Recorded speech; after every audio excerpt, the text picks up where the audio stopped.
Olá e continuamos diretamente do podcast On Revista Fevale aqui no Gramado Summit 2026.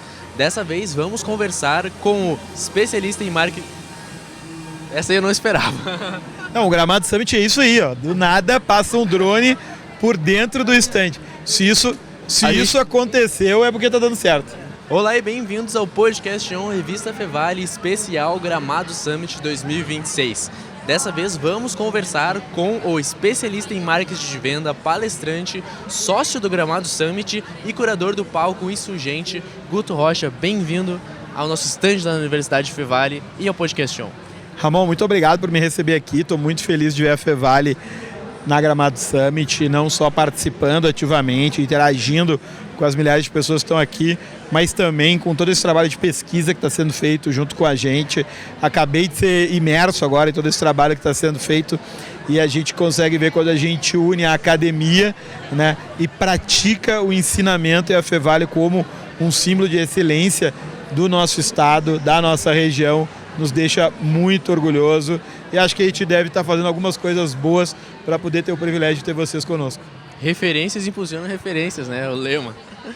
Guto, para começar, pode contar um pouco de ti, sobre a tua história acadêmica, profissional, o que tu faz? Bom, essa minha história acadêmica aí tu vai precisar mais de uma edição do podcast, porque eu levei 17 anos para terminar a graduação. Comecei no Direito, mudei para Administração, mas consegui terminar ali no meio da pandemia. Mas na minha vida profissional comecei vendendo celular no calçadão lá de Canoas. Depois fui para Sapucaia, fui para Esteio, sempre vendendo celular em lojas da Claro, né? Bem localizações populares. Por acaso caí num estacionamento, no fundo desse estacionamento tinha um estúdio de design. Acabei entrando nesse estúdio de design, entrei no mercado da comunicação. Aí um amigo me pediu uma ajuda para avaliar um site. Eu fiz todo um trabalho lá de análise, mandei para ele. Era um site do Inter, um novo desenho da página do Inter. O cara gostou do que eu fiz. Aí, quando eu abri uma vaga nessa empresa, ele me chamou para eu entrar no processo seletivo. Eu estudava de Direito, tinha acabado de parar de vender celular e estava no mercado da comunicação. Fiz o processo seletivo, passei. Aí virei... eu era atendimento dessa empresa, chamava PM Web, que é o mesmo nome até hoje. 2 anos e meio eu fiz a venda da PM Web para uma empresa de capital aberto. Uns meses antes eu me tornei sócio. Depois essa empresa foi comprada pela Oracle. Aí a Oracle virou sócio da PM Web. E aí depois, em 2016, há 10 anos atrás, a gente vendeu o controle da PM Web para o grupo WPP, que é o maior grupo de propaganda e marketing do planeta.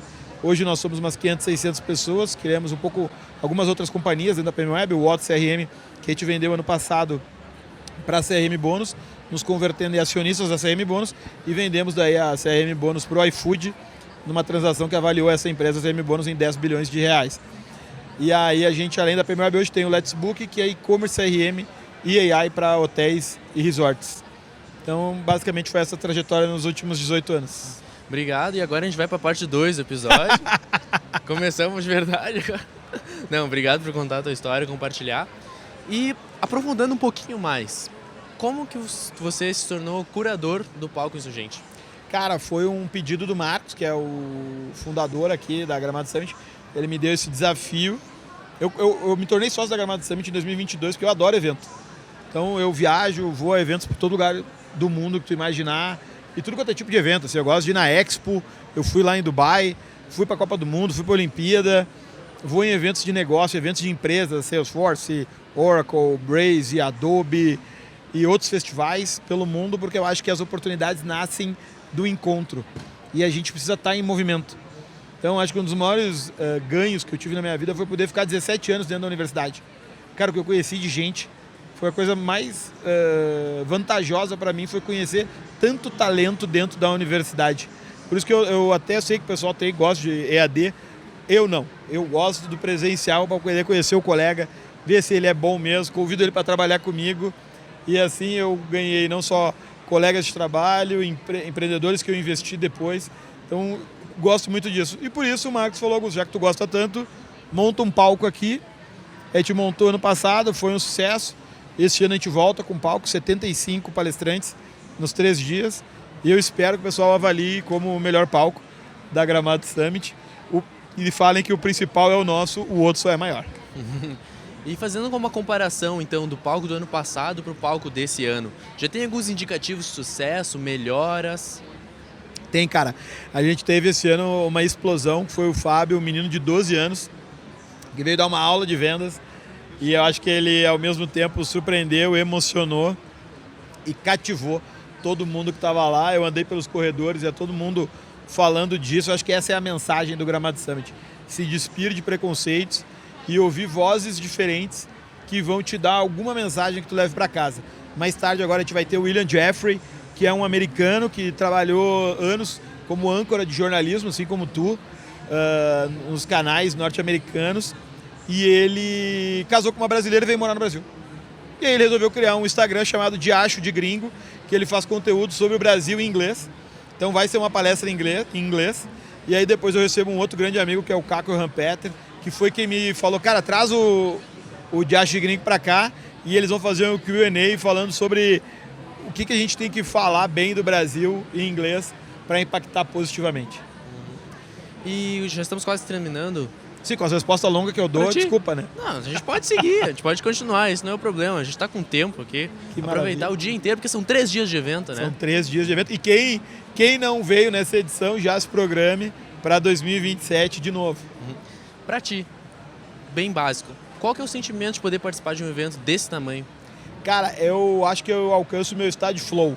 Quando eu encontro pessoas, eu posso conectar. Eu acabei de encontrar a Cláudia aqui, que é a CMO da Fevale, apresentei ela para a Carol, que é a CMO da Pag Brasil. A gente está no mesmo grupo lá da ARP, o grupo de marketing do Rio Grande do Sul, e a gente nunca tinha sentado os 3 para conversar. Eu acho que é isso que os eventos permitem, sabe? Esse encontro despretensioso que acaba se tornando um gerador de oportunidades, e aí daqui a 2, 3 anos a gente vai ver reverberar esse movimento que a gente fez acontecer aqui. Guto, para finalizar, gostaria de deixar, quem sabe, um convite, pode falar do teu palco, pode falar sobre o evento em si, para aqueles que querem aprender um pouco mais sobre empreendedorismo, sobre mídia, sobre qualquer coisa que queira aprender, diretamente para a câmera, por favor. Cara, beleza. Quero agradecer a Fevale por acreditar na gente, e você que está assistindo isso, acredite em você e faça um investimento em você. Participar de eventos sempre é um investimento. Se não for de dinheiro, vai ser de tempo, vai ser de dedicação e de prioridade. Poder estar em contato com milhares de outras pessoas, se organizar para isso, se preparar para isso, vai fazer com que surjam oportunidades. E se você conseguir aproveitar alguma delas, certamente vai ter valido muito a pena esse investimento. Guto, obrigado por participar do podcast. Ramon, eu que agradeço por ter vindo aqui. Seja bem-vindo aqui, no nosso estúdio lá na Universidade Fevale. Obrigado. Então, neste bloco, conversamos com o especialista em marketing de vendas, palestrante, sócio da Gramado Summit e curador do palco Insurgente, Guto Rocha. Continuem com a gente para mais entrevistas diretamente do Gramado Summit. Olá, e continuamos diretamente do Gramado Summit 2026. Eu sou Ramon Ferreira, acadêmico de jornalismo da Universidade Fevale, e neste bloco vamos conversar com a co-curadora do palco Geek, aqui no evento mesmo, Ali Silveira. Seja bem-vinda ao nosso podcast. Obrigada, Ramon. Estou feliz de estar aqui. Ainda bem que deu tempo de a gente poder conversar, né? Uma correria. Mas agora a gente vai te pegar por alguns minutinhos, beleza? Tá tudo certo. Para começar, tu pode contar um pouquinho da tua carreira, da tua história? Claro, eu tenho... A minha carreira, ela foi toda no corporativo, dentro da área de recursos humanos. Sou pedagoga de formação, então eu sempre tive uma paixão muito grande por aprendizagem. Então, eu sempre tive no paralelo eventos, palestras, participação em semana acadêmica, sempre fizeram parte da minha vida. E aí isso, ao longo do tempo, foi ficando mais sério. Então, hoje eu também sou palestrante, sou curadora de palcos, sou co-curadora aqui, sou curadora de um evento de recursos humanos aqui do Rio Grande do Sul também. Então, essa coisa do evento, da experiência, ela foi crescendo na minha vida e foi ficando mais divertido e ao mesmo tempo mais profissional. Dessa vez tu já estava conversando ali, né? Tu é curadora do Palco Geek e tu se apresenta ali, né? Tu é a host não é isso? Isso, exatamente. Eu sou a host, então fiz a mediação, além de chamar algumas pessoas convidadas que são próximas da gente, né? A gente começa com a curadoria naquele lugar mais sério, depois a gente vai ficando próximo e tudo. E eu também faço a mediação de alguns painéis, muito porque o Palco Geek ele tem um DNA que é essa conexão com esse universo. E aí o papel é muito de também conectar a realidade do evento, de inovação, empreendedorismo, com essa narrativa do universo geek, que é muito importante. Então, muitas vezes o meu papel no painel é esse, é fazer as perguntas, mas também trazer as pessoas para essa realidade e traçar os paralelos. Quem sabe tem gente que não vai entender no nosso vídeo, então o que seria um espaço geek? Pronto, então ele é um palco que ele está mais orientado para o que a gente chama de geek money, que é a indústria de entretenimento, de aquilo que era antes chamado de nerd, né, de cultura pop, ela cresceu de uma forma muito significativa, ela já é maior que a indústria do cinema hoje. E ela é composta, normalmente o que as pessoas percebem é o pro player, é o jogador lá do esporte eletrônico, ou então também quando vai o resultado final de um quadrinho, mas a verdade é que existe toda uma economia que gira em torno disso. Então hoje tudo que tem relação com o universo de heróis, quadrinhos, games, e no caso do Palco Geek a gente tem uma ênfase grande nos esportes eletrônicos e a gente traz pessoas que construíram as suas carreiras ditas convencionais dentro de uma realidade de um universo que não é considerado, que muitas vezes ele é considerado uma brincadeira, mas na verdade ele está cada vez mais sério e economicamente cada vez mais interessante para quem é o empreendedor, a pessoa inovadora que quer ir fazer investimento. E qual que foi o processo de organização para ter o palco presente no evento? Primeiro a gente foi crescendo. O primeiro ano a gente veio só para dentro de um stand fazer alguns painéis e mostrar a relevância do tema. À medida que o público reagiu bem, a gente teve a possibilidade de ir para um palco que começou pequenininho, ele foi crescendo. Esse ano a gente tem o palco, a gente tem uma sala de podcasts, tem uma sala de mentorias e a gente sempre teve também a parceria com a loja, com a Zona de Geek aqui de Gramado, que é também de um entusiasta que trocou a sua vida corporativa pelo sonho de todo nerd, que é viver da sua... É o fã, né? Que vive do seu sonho, daquilo que mais gosta. Muito interessante o palco, né? Dando espaço para... Foi o que tu comentou, uma pauta que não era tratada sem muita seriedade, mas que aos poucos vai ganhando mais relevância em todos os cenários, né? Isso, e aí tem uma questão que é o nosso processo de curadoria, né? A gente tem um cuidado de trazer pessoas de diferentes perspectivas, então a gente tem a galera dos creators, a gente tem a galera do audiovisual, então a gente tem, ao longo desses 3 dias, cada dia tem um grupo de série ou filme que está vindo falar aqui, justamente para trazer essa diversidade e mostrar. E a gente tem as pessoas das grandes marcas também gamers aqui. E todo o processo é para contar essa história para as pessoas, é para ajudar quem não conhece e ao mesmo tempo é para aproximar também famílias, as pessoas, porque, por exemplo, hoje a gente tem muitos jovens que querem seguir carreira nessa área, mas que os pais bloqueiam, porque não têm a noção, a dimensão do que isso significa profissionalmente. Ainda acham que jogar é uma brincadeira. De fato, para muitas pessoas ainda é uma brincadeira, para mim vai continuar sendo, porque eu não tenho toda essa aptidão, mas tem muita gente que hoje consegue se profissionalizar nesse campo e prosperar muito. A gente tem um amigo que está aqui, né, um convidado nosso que virou amigo, que ele seguiu a carreira de advocacia e se especializou em algumas áreas jurídicas relacionadas, por exemplo, a esse universo geek, porque tem demanda. E tem pouca gente ocupando esse espaço. Então, nossa missão, no final das contas, é aproximar os investidores, revelar para alguns empreendedores e, ao mesmo tempo, aproximar as pessoas para que elas comecem a entender e validar profissionalmente esse que é um campo que já está crescendo, já está aí e que talvez poucas pessoas estão explorando. E Ali, agora falando um pouco mais de ti, saindo um pouquinho do palco, claro que aconteceram no palco. Tu teve 2 palestras hoje, certo? Isso. Começamos com sobre curiosidade e agora há pouco tu estava falando sobre turismo geek. Exatamente. Poderia falar um pouquinho das duas pra gente? Claro. A de curiosidade, ela vem desse lugar de... o título era Como a Curiosidade Me Levou à Ásia, porque eu tive a experiência de visitar a Ásia o ano passado e veio muito desse lugar da curiosidade. Então, ela tem 2 perspectivas. Ela tem uma perspectiva de contar as histórias que começaram com uma curiosidade e terminaram com algum desfecho interessante ou às vezes engraçado também, por que não? E ao mesmo tempo de trazer um pouco de referência para as pessoas do como ser curioso na vida também é importante profissionalmente. Então, a tendência das pessoas é sempre valorizar as habilidades, as competências, pelo que é importante profissionalmente. E a minha proposta é, gente, vamos primeiro ser curioso na vida, porque existe uma série de benefícios pessoais para ser curioso, e aí depois que a gente é curioso na vida, ser curioso profissionalmente é muito mais fácil. Eu descobri nessa viagem muitas coisas sobre mim, Ali, mas eu também aprendi muitas coisas sobre outras culturas, outras realidades e oportunidades de negócio que aqui no Brasil talvez não fazem sentido a princípio, mas que quando eu olho para a realidade da Ásia fazem muito sentido e que podem ter algum paralelo aqui.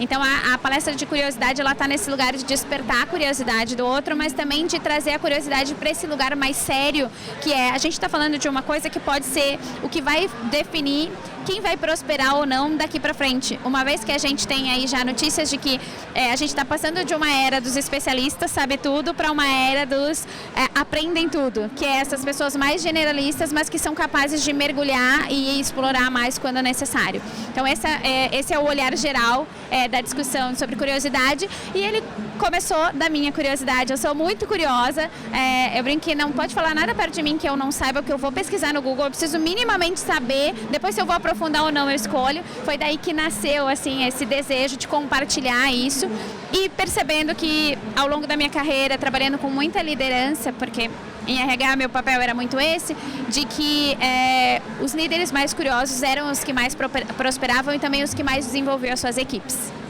E, bem brevemente, pode comentar um pouquinho sobre a outra palestra, sobre Sim. Turismo Geek, era esse o nome? Turismo Geek. O que acontece?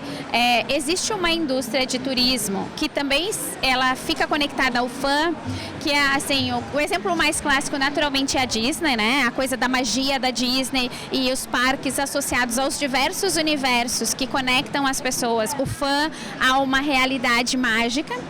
Mas a gente tem outras aqui na região do Vale. A gente tem o Condado, que é na verdade um espaço onde você pode viver como um hobbit, Senhor dos Anéis. Então a verdade é que no final das contas, quando a gente fala de turismo, alguém que a gente está falando de conectar uma comunidade que tem uma identificação, um senso de pertencimento com uma determinada identidade, seja ela de um herói, de uma série, de um quadrinho, com a experiência de viver dentro daquele universo. E era sobre isso que a gente estava compartilhando, e o quanto que tem de espaço e oportunidade, e o quanto que a emoção está presente nisso, e é o elemento que faz a gente se conectar tanto. Ali, para finalizar, gostaria de deixar uma mensagem final, quem sabe um convite a todos os geeks para o palco e também, talvez, um pouco por esses temas que a gente estava comentando aqui. Com certeza. Diretamente para a câmera, por favor. Pode deixar. Meu convite é curiosidade, sejam curiosos e curiosas e entendam um pouco mais. Passem da barreira do é uma brincadeira, é só um jogo.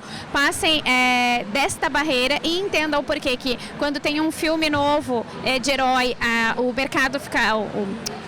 O cinema fica lotado. Entenda um pouco mais disso, porque talvez você descubra ali uma oportunidade para a sua carreira que você não está enxergando agora, porque você ainda está na primeira fase, que é achar que isso é uma brincadeira. Tem muita coisa acontecendo nesse universo geek que não é brincadeira. Muito obrigado, Ali Silveira, co-curadora do Palco Geek, que conversou com a gente nesse bloco. O Podcast On é uma produção dos acadêmicos de jornalismo da Universidade Fevale. Apontando a sua câmera do celular para o QR Code que está aparecendo aqui na tela, você tem acesso aos nossos conteúdos no YouTube, Instagram e Spotify. A produção é das minhas colegas Letícia Flash, Riquelme Pereira, Leonardo Santos e eu, Ramon Ferreira. A técnica é de Carlos Pereira e Rinaldo Silveira, com as orientações do professor Marcos Santuário. Muito obrigado e continuamos diretamente do Gramado Summit.